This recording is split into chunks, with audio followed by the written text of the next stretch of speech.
जय श्री कृष्णा दोस्तों, राधे राधे। आज की ये वीडियो बहुत ही खास होने वाली है क्योंकि आज हम सिया राम जी की विवाह की कथा को सुनेंगे जिसे हमने रामचरितमानस से लिया है। हे प्रभु, हमें इतनी सामर्थ्य देना कि हम इस कथा का पाठन और श्रवण आपकी कृपा से पूरा कर पाएं। मंगल भवन अमंगल हारी, द्रवहु सुदशरथ अजिर बिहारी। राम सिया राम जय जय राम। राम सिया राम जय जय राम। श्री राम जी लक्ष्मण जी के साथ ताड़का का वध करके मुनि विश्वामित्र जी के साथ जनकपुरी की ओर चले। श्री राम जी ने जब जनकपुर की शोभा देखी तब वह छोटे भाई लक्ष्मण सहित अत्यंत हर्षित हुए। वहीं आमों का एक अनुपम बाग देखकर और जो सब तरह से सुहावना था, विश्वामित्र जी ने कहा, हे सुजान रघुवीर, मेरा मन कहता है कि यहीं रहा जाए। कृपा के धाम श्री रामचंद्र जी बहुत अच्छा स्वामिन कहकर वहीं मुनियों के समूह के साथ ठहर गए। मिथिलापति जनक जी ने जब यह समाचार पाया कि महामुनि विश्वामित्र आए हैं, तब उन्होंने पवित्र हृदय की मंत्री बहुत से योद्धा, श्रेष्ठ ब्राह्मण और अपने श्रेष्ठ लोगों को साथ लिया और इस प्रकार प्रसन्नता के साथ राजा मुनियों के स्वामी विश्वामित्र जी से मिलने चली। राजा जनक जी ने मुनि के चरणों पर मस्तक रखकर प्रणाम किया। मुनियों के स्वामी विश्वामित्र जी ने प्रसन्न होकर आशीर्वाद दिया। उसी समय दोनों भाई आ पहुँचे जो फुलवाड़ी देखने गए थे। जब रघुनाथ जी आए तब सभी उठकर खड़ी हो गई। विश्वामित्र जी ने उनको अपने पास बैठा लिया। राम जी की मधुर मनोहर मूर्ति को देखकर जनक जी विशेष रूप से देह की सुध बुध से रहित हो गए। मन को प्रेम में मग्न जानकर राजा जनक जी ने विवेक का आश्रय लेकर धीरज धारण किया और मुनि के चरणों में सिर नवाकर प्रेम भरी गंभीर वाणी से कहा, हे नाथ, कहिए ये दोनों सुंदर बालक मुनि कुल के आभूषण हैं या किसी राजवंश के पालक? हे नाथ बताइए। मुनि ने हंसकर कहा, हे राजन, आपने ठीक कहा, आपका वचन मिथ्या नहीं हो सकता। जगत में जहाँ तक प्राणी हैं, ये सभी को प्रिय हैं। ये रघुकुल मणि महाराज दशरथ के पुत्र हैं। मेरे हित के लिए राजा ने इन्हें मेरे साथ भेजा है। ये राम और लक्ष्मण दोनों श्रेष्ठ भाई रूप, शील और बल के धाम हैं। सारा जगत साक्षी है कि इन्होंने युद्ध में असुरों को जीतकर मेरे यज्ञ की रक्षा की है। राजा ने कहा, हे मुनि, आपके चरणों के दर्शन कर मैं अपना पुण्य प्रभाव कह नहीं सकता। ये सुंदर श्याम और गौर वर्ण के दोनों भाई आनंद को भी आनंद देने वाले हैं। राजा विदा मांगकर अपने घर गए। रघुकुल के शिरोमणि प्रभु श्री रामचंद्र जी ऋषियों के साथ भोजन और विश्राम करके भाई लक्ष्मण समेत बैठी।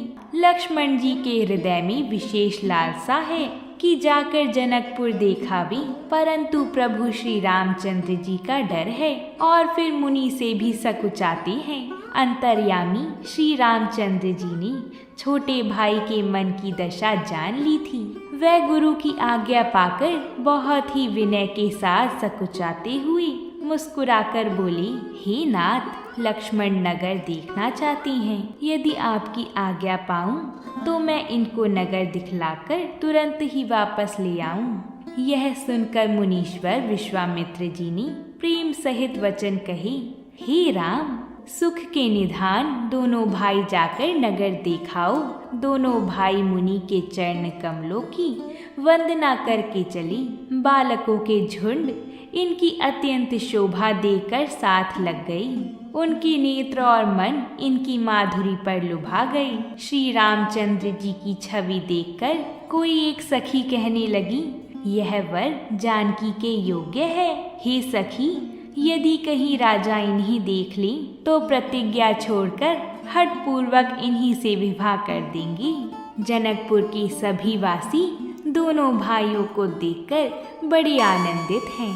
अगले दिन बाग और सरोवर को देखकर प्रभु श्री रामचंद्र जी भाई लक्ष्मण सहित हर्षित हुए। चारों ओर दृष्टि डालकर और मालियों से पूछकर वह प्रसन्न मन से पत्र पुष्प लेने लगे।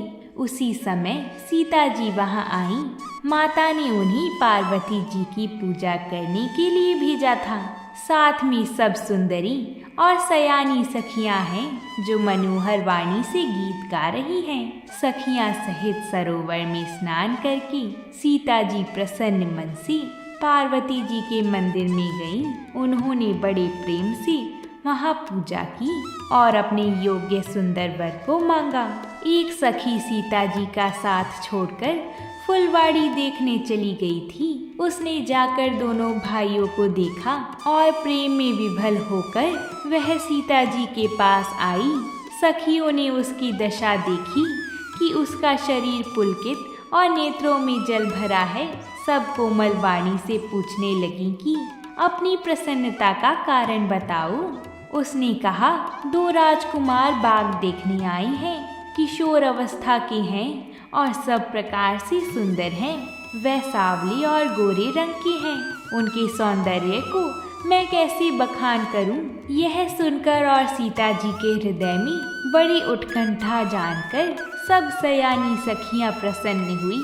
तब एक सखी कहने लगी, हे सखी, ये वही राजकुमार है जो सुना है कि कल विश्वामित्र मुनि जी के साथ जनकपुर आए हैं और जिन्होंने अपनी रूप की मोहिनी डालकर नगर के स्त्री पुरुषों को अपने वश में कर लिया है। अवश्य ही चलकर उन्हें देखना चाहिए।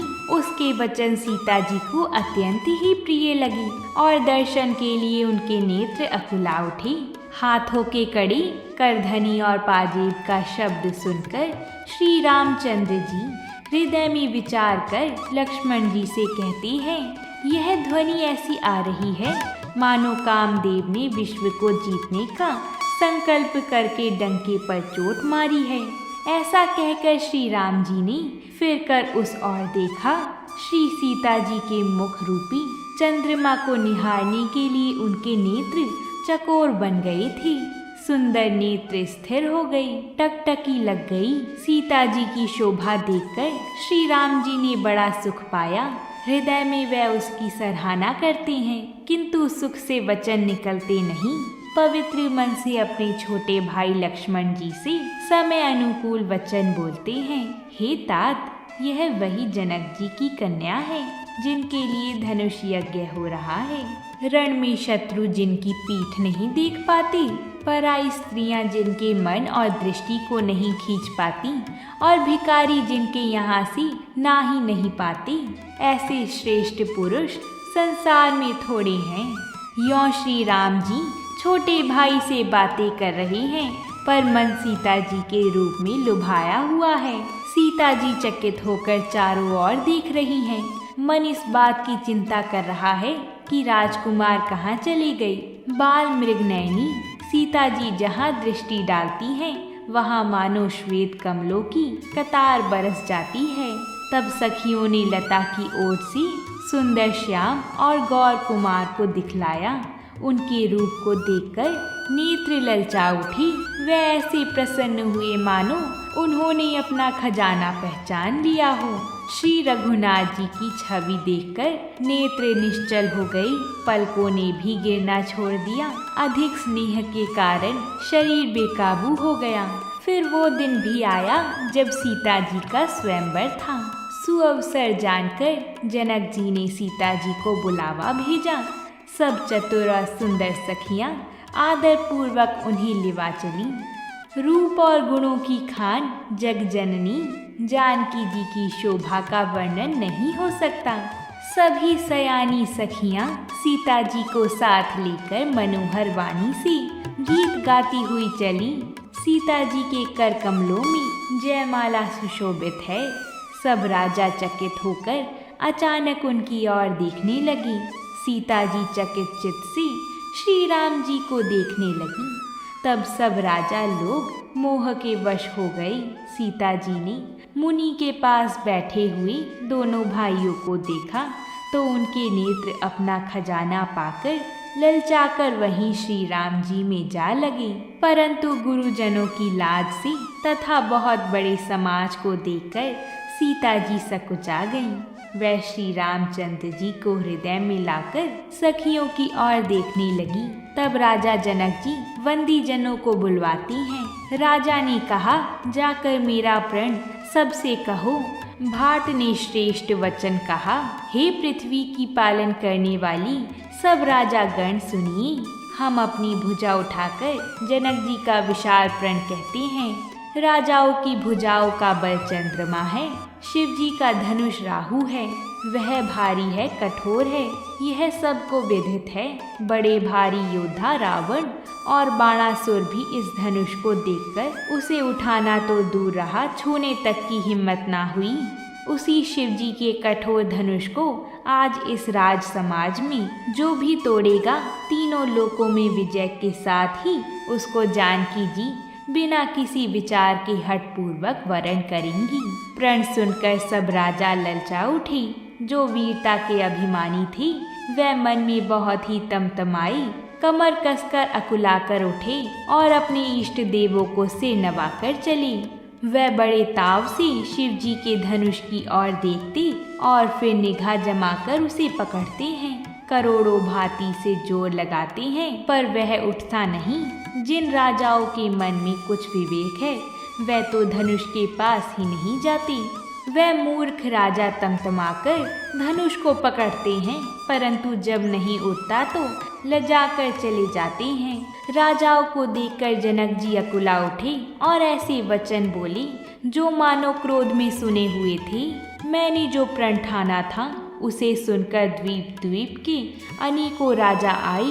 देवता और दैत्य भी मनुष्य का शरीर धारण करके आए तथा और भी बहुत से रणधीर वीर आए हैं, परंतु धनुष को तोड़कर मनोहर कन्या, बड़ी विजय और अत्यंत सुंदर कीर्ति को पाने वाला मानो ब्रह्मा जी ने किसी को रचा ही नहीं।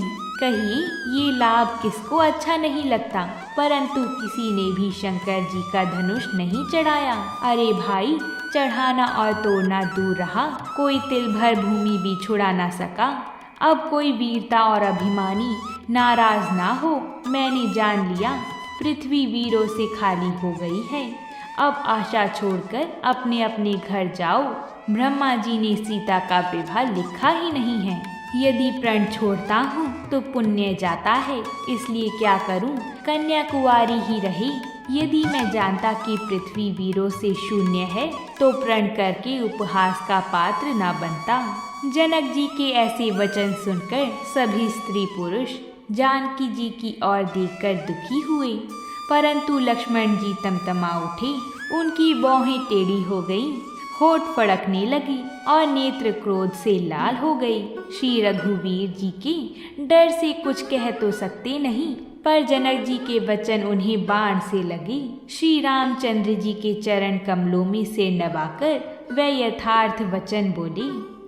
रघुवंशियों में कोई भी जहाँ होता है उस समाज में ऐसे वचन कोई नहीं कहता जैसे अनुचित वचन रघुकुल शिरोमणि श्री राम जी की उपस्थिति जानते हुए भी जनक जी ने कहे हैं।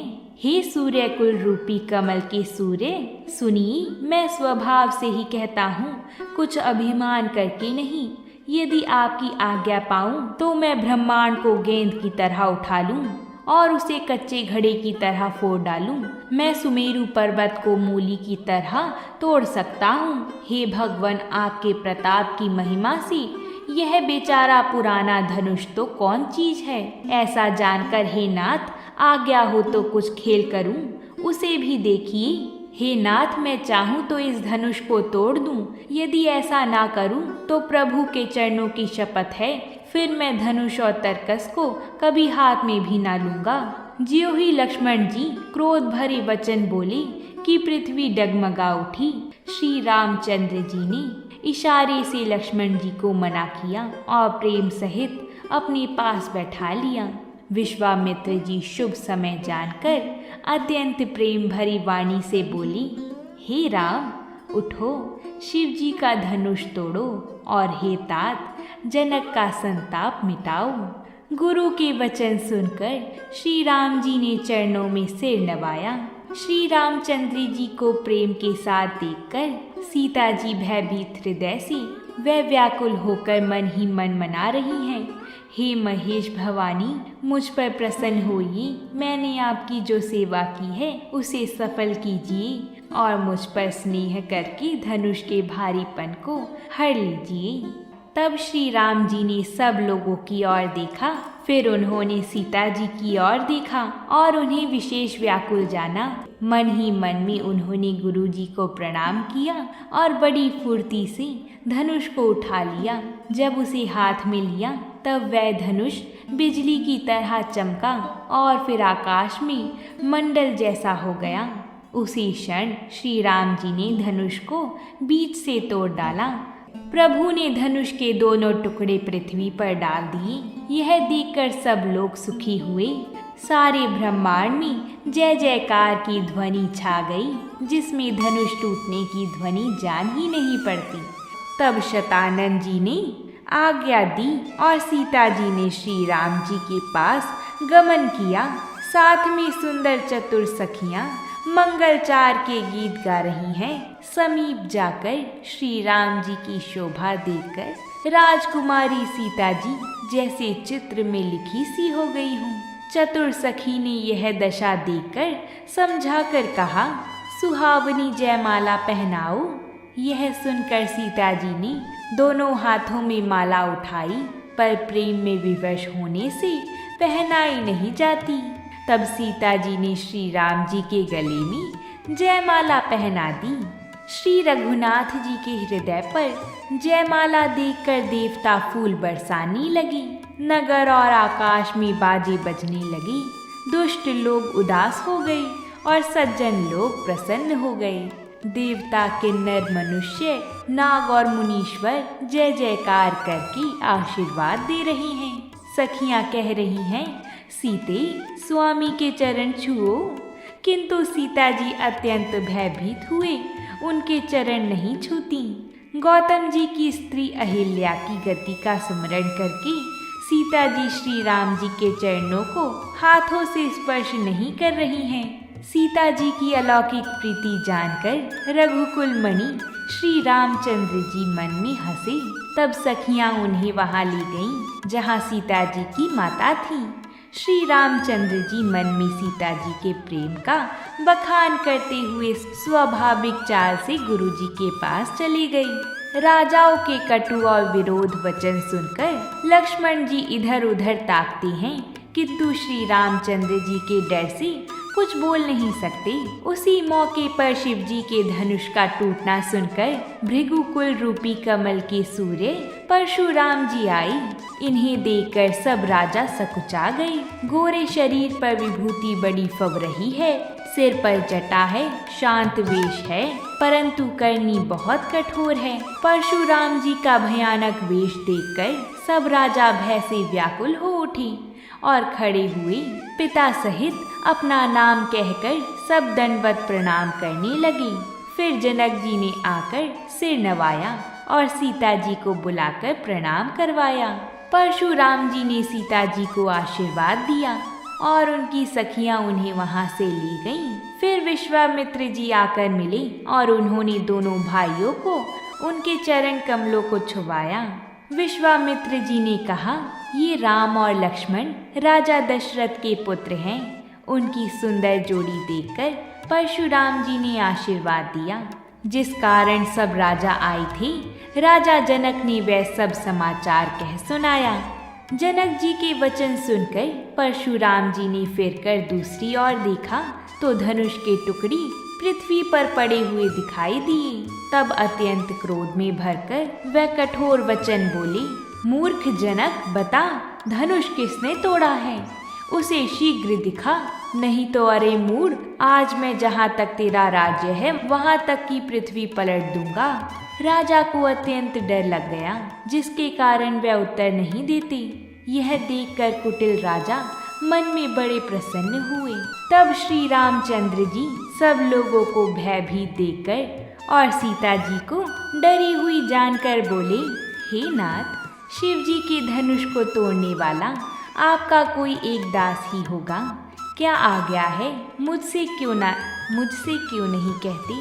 यह सुनकर क्रोधित मुनि रिसा कर बोले, सेवक वह है जो सेवा का काम करे, शत्रु का काम करके तो लड़ाई ही करनी चाहिए। हे राम सुनो, जिसने शिव जी के धनुष को तोड़ा है वह साहस बाहु के समान मेरा शत्रु है। वह इस समाज को छोड़कर अलग हो जाए, नहीं तो सभी राजा मारे जाएंगे। मुनि के इस प्रकार वचन सुनकर लक्ष्मण जी मुस्कुराए और परशुराम जी से बोले, हे गुसाई, लड़कपन में हमने बहुत सी धनुइयाँ तोड़ डाली, किंतु आपने ऐसा क्रोध कभी नहीं किया। इसी धनुष पर इतनी ममता किस कारण से है। यह सुनकर भृगुवंश की ध्वजा स्वरूप परशुराम जी कुपित होकर कहने लगी, अरे राजपुत्र, काल के वश होने से तुझे बोलने में कुछ भी होश नहीं है। सारे संसार में विख्यात शिव जी का यह धनुष क्या धनु ही के समान है। लक्ष्मण जी ने हंसकर कहा, हे देव सुनिए, हमारी जान में तो सभी धनुष एक से ही हैं। पुराने धनुष के तोड़ने में क्या लाभ हानि। श्री रामचंद्र जी ने तो इसे नवीन के धोखे से देखा था, फिर यह तो छूते ही टूट गया। इसमें रघुनाथ जी का भी कोई दोष नहीं है। हे भगवान, आप बिना ही कारण किस लिए क्रोध करते हैं। परशुराम जी अपनी फरसे की ओर देखकर बोली, अरे दुष्ट, तूने मेरा स्वभाव नहीं सुना। मैं तुझे बालक जानकर नहीं मारता हूँ। क्या तू मुझे निरामुनि ही जानता है। मैं बाल ब्रह्मचारी और अत्यंत क्रोधी हूँ। अपनी भुजाओं के बल से मैंने पृथ्वी को राजाओं से रहित कर दिया और बहुत बार उसे ब्राह्मणों को दे डाला। हे राजकुमार, साहस बाहु की भुजाओं को काटने वाले मेरे इस फरसे को देख। परशुराम जी के भय से श्री रामचंद्र जी दोनों हाथ जोड़कर अत्यंत विनय के साथ कोमल और शीतल वाणी बोले, हे नाथ सुनिए, आप तो स्वभाव से ही सुजान हैं। आप बालक के वचन पर कान ना दीजिए। हे नाथ, आपका अपराधी तो मैं हूँ। अंतः हे स्वामी, कृपा, क्रोध, वध और बंधन जो कुछ करना हो दास की तरह मुझ पर कीजिए। श्री राम जी ने कहा, हे मुनीश्वर, क्रोध छोड़िए। आपके हाथ में कुठार है और मेरा यह सिर आगे है। जिस प्रकार आपका क्रोध जाए, हे स्वामी, वही कीजिए। मुझे अपना दास जानिए। स्वामी और सेवक में युद्ध कैसा। हे ब्राह्मण श्रेष्ठ, क्रोध का त्याग कीजिए। आपका वेश देखकर ही बालक ने कुछ कह डाला था। वास्तव में उसका भी कोई दोष नहीं है। ब्राह्मणों के हृदय में बहुत अधिक दया होनी चाहिए। हमारी और आपकी बराबरी कैसी, कहिए ना। कहाँ चरण और कहाँ मस्तक, कहाँ मेरा राम मात्र छोटा सा नाम और कहाँ आपका परशु सहित बड़ा नाम। हे देव, हमारे तो एक ही गुण धनुष है और आपके तो परम पवित्र 9 गुण हैं। हम तो सब प्रकार से आपसे हारे हैं। हे श्रेष्ठ, हमारे अपराधों को क्षमा कीजिए। श्री रघुनाथ जी के कोमल और रहस्यपूर्ण वचन सुनकर परशुराम जी ने कहा, हे राम, हे लक्ष्मीपति, धनुष को हाथ में लीजिए और इसे खींचिए, जिससे मेरा संदेह मिट जाए। परशुराम जी धनुष देने लगे, तब वह आप ही चला गया। तब परशुराम जी के मन में बड़ा आश्चर्य हुआ। तब उन्होंने श्री राम जी का प्रभाव जाना। उनका शरीर पुलकित और प्रफुल्लित हो गया। वह हाथ जोड़कर वचन बोले, हे रघुकुल के पताका स्वरूप श्री रामचंद्र जी, आपकी जय हो, जय हो, जय हो। ऐसा कहकर परशुराम जी तब के लिए वन को चले गए। देवता ने नगाड़े बजाए, वह प्रभु के ऊपर फूल बरसाने लगे। जनकपुर के स्त्री पुरुष सब हर्षित हो गए। जनक जी ने विश्वामित्र जी को प्रणाम किया और कहा, प्रभु ही की कृपा से श्री रामचंद्र जी ने धनुष तोड़ा है। दोनों भाइयों ने मुझे कृतार्थ कर दिया। अब जो उचित हो सो कहिए। मुनि ने कहा, हे चतुर नरेश, सुनो, यों तो विवाह धनुष के अधीन था। धनुष के टूटते ही विवाह हो गया था। देवता, मनुष्य और नाग सब किसी को यह मालूम है। तथापि तुम जाकर अपने कुल का जैसा व्यवहार हो, ब्राह्मणों, कुल के बूढ़ों और गुरुजी से पूछकर और वेदों में वर्णित जैसा आचार हो वैसा करो। जाकर अयोध्या को दूत भेजो जो राजा दशरथ को बुला लावे। राजा ने प्रसन्न होकर कहा, हे कृपालु, बहुत अच्छा। और उसी समय दूतों को बुलाकर भेज दिया। जनक जी के दूत श्री रामचंद्र जी के पवित्र पुरी अयोध्या में पहुँचे। राजा दशरथ जी ने सुनकर उन्हें बुला लिया। जब दशरथ जी को यह सूचना मिली तो उनका शरीर पुलकित हो गया और छाती भर आई। हृदय में राम और लक्ष्मण हैं, हाथ में सुंदर चिट्ठी है। राजा उसे हाथ में लिए ही रह गए। धीरज धरकर उन्होंने पत्रिका पढ़ी। सारी सभा सच्ची बात सुनकर हर्षित हो गई। भरत जी अपने मित्रों और भाई शत्रुघ्न जी के साथ जहाँ खेलते थे वहीं समाचार पाकर वे आ गए। राजा ने सभी रानियों को यह समाचार दिया। समाचार सुनकर सभी रानी हर्ष से भर गईं। फिर अस्त्र शस्त्र और सब साज सजाकर सारथियों ने रथियों को बुला लिया। रथों पर चढ़ चढ़कर बारात नगर के बाहर जुटने लगी। गुरुजी की आज्ञा पाकर पृथ्वीपति दशरथ जी शंख बजाकर चली। बारात लगन के दिन से पहले आ गई है। इससे जनकपुर में अधिक आनंद छा रहा है। निर्मल और सभी सुंदर मंगलों की मूल गोधूली की पवित्र बेला आ गई। जब सभी ने राम जी को देखा तो वह सभी हृदय में हर्षित हुए। नख से शिखा तक श्री रामचंद्र जी के सुंदर रूप को बार बार देखते हुए पार्वती जी सहित भगवान शिव जी का शरीर पुलकित हो गया और उनके नेत्र जल से भर गए। रानी ने आरती करके अर्घ दिया। तब श्री राम जी ने मंडप में गमन किया। राजा दशरथ जी अपनी मंडली सहित विराजमान हुए। सीता जी का श्रृंगार करके मंडली बनाकर प्रसन्न होकर उन्हें मंडप में लिवा चली। सीता जी की सुंदरता का वर्णन नहीं हो सकता, क्योंकि बुद्धि बहुत छोटी है और मनोहरता बहुत बड़ी है। रूप की राशि और सब प्रकार से पवित्र सीता जी को बारातियों ने आते देखा। सभी ने उन्हें मन ही मन प्रणाम किया। इस प्रकार सीता जी मंडप में आई। उस अवसर की सब रीति व्यवहार और कुलाचार दोनों कुल गुरुओं ने किए। गुरुजी प्रसन्न होकर गौरी जी, गणेश जी और ब्राह्मणों की पूजा करा रही हैं। देवता प्रकट होकर पूजा ग्रहण करते हैं, आशीर्वाद देते हैं और अत्यंत सुख पा रहे हैं। इस प्रकार देवताओं की पूजा करा के मुनियों ने सीता जी को सुंदर सिंहासन दिया। दोनों कुलों के गुरु वर और कन्या की हथेलियों को मिलाकर शंखोच्चार करने लगे। पाणी ग्रहण हुआ। यह देखकर ब्रह्मा आदि देवता, मनुष्य और मुनि आनंद में भर गए। जैसे हिमवान जी ने शिव जी को पार्वती जी और सागर ने भगवान विष्णु जी को लक्ष्मी जी दी थी, वैसे ही जनक जी ने श्री रामचंद्र जी को सीता जी समर्पित की। विधि पूर्वक हवन करके गठजोड़ी की गई और भावरे होने लगी। वर और कन्या सुंदर भावरे दे रही हैं।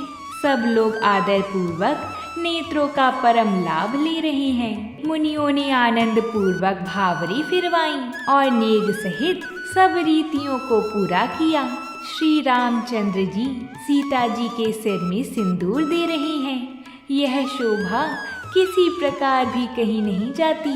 फिर वशिष्ठ जी ने आज्ञा दी। तब दूल्हा और दुल्हन एक आसन पर बैठी।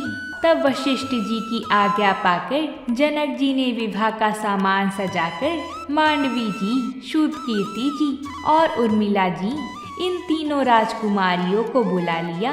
राजा जनक ने प्रेम पूर्वक सब रीतियां करके भरत जी को ब्याह दिया। जानकी जी की छोटी बहन उर्मिला जी को सब सुंदरियों और शिरोमणि जानकर लक्ष्मण जी को ब्याह दिया। और जिनका नाम श्रुत कीर्ति है और जो सुंदर नेत्रों वाली, सब गुणों की खान और रूप तथा शील में उजागर है, उनको राजा ने शत्रुघ्न जी को ब्याह दिया। दूल्हा और दुल्हने परस्पर अपने अपने अनुरूप जोड़ी को देखकर सकुचाती हुई हृदय में हर्षित हो रही हैं। सब पुत्रों को बहुओं सहित देखकर अवध नरेश दशरथ जी ऐसी आनंदित हैं। श्री रामचंद्र जी के विवाह की जैसी विधि वर्णन की गई है, उसी रीति से सब राजकुमार विवाहे गए। तब मुनीश्वर की आज्ञा पाकर सुंदरी सखियां मंगल गान करती हुई दुल्हनों सहित दूल्हों को लिवाकर कोहबार को चली।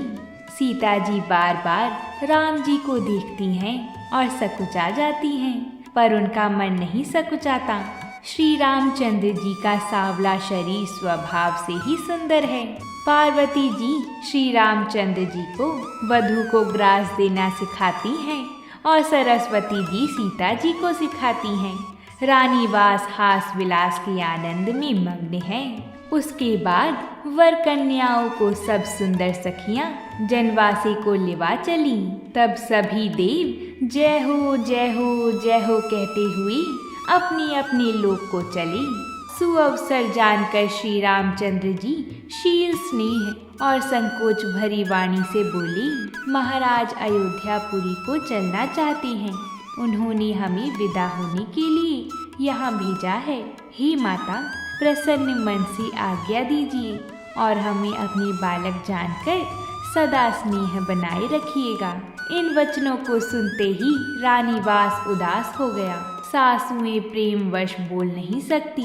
उन्होंने सब कुमारियों को हृदय से लगा लिया और उनके पतियों को सौंपकर बहुत विनती की। उन्होंने सीता जी को श्री रामचंद्र जी को समर्पित किया और हाथ जोड़कर बार बार कहा, हे तात, हे सुजान, मैं बलि जाती हूँ। तुमको सबका हाल मालूम है। परिवार को, पुरवासियों को, मुझको और राजा को सीता प्राणों के समान प्रिय है, ऐसा जानिएगा। श्री राम जी ने सास का बहुत प्रकार से सम्मान किया। तब श्री राम जी ने हाथ जोड़कर विदा मांगते हुए बार बार प्रणाम किया। आशीर्वाद पाकर भाइयों सहित श्री रघुनाथ जी चले। तब भाई सहित जनक जी वहां आई। प्रेम से उमड़कर उनके नेत्रों में जल भर आया। वह परम वैराग्यवान कहलाते थे, पर सीता जी को देखकर उनका भी धीरज भाग गया। राजा ने जानकी जी को हृदय से लगा लिया। सब बुद्धिमान मंत्री उन्हें समझाते हैं। तब राजा ने विषाद करने का समय न जानकर विचार किया। बारंबार पुत्रियों को हृदय से लगाकर सुंदर सजी हुई पालकियां मंगवाई। सारा परिवार प्रेम में विवश है। कन्याओं को पालकी पर चढ़ाया। सीता जी के चलते समय जनकपुरवासी व्याकुल हो गया। सब भाइयों के साथ चली। डंका बजाकर बारात चली। बारात को आती हुई सुनकर नगर निवासी प्रसन्न हो गए। बहुओं सहित सब राजकुमार और सब रानियों समेत सभी बारातियों का अयोध्यापुरी में स्वागत हुआ। रानियों ने पुत्र और पुत्र वधू का स्वागत किया। जब से श्री रामचंद्र जी विवाह करके घर आए, तब से सब प्रकार का आनंद अयोध्या में आकर बसने लगा। प्रभु के विवाह में आनंद उत्साह हुआ। श्री सीताराम जी के यश को, अभिकुल के जीवन को पवित्र करने वाला और मंगलों की खान जानकर इससे मैंने अपनी वाणी को पवित्र करने के लिए कुछ थोड़ा सा बखान कर कहा है। श्री सीता जी और श्री रघुनाथ जी के विवाह प्रसंग को जो लोग प्रेम पूर्वक गाएंगे और सुनेंगे, उनके लिए सदा आनंद ही आनंद है, क्योंकि श्री रामचंद्र जी का यश मंगल का धाम है। बोलिए सिया रामचंद्र जी की जय हो। बालकांड समाप्त। हे प्रभु, आपकी कृपा से हमने इस कथा को पूरा किया है। अपनी कृपा हम पर बनाए रखिएगा। तो बोलिए भगवान श्री राम की जय हो। अगर आप सभी ने इस कथा को पूरा सुना है तो कमेंट में जय श्री राम लिखे बिना मत जाइएगा। प्रेम से बोलिए जय श्री राम।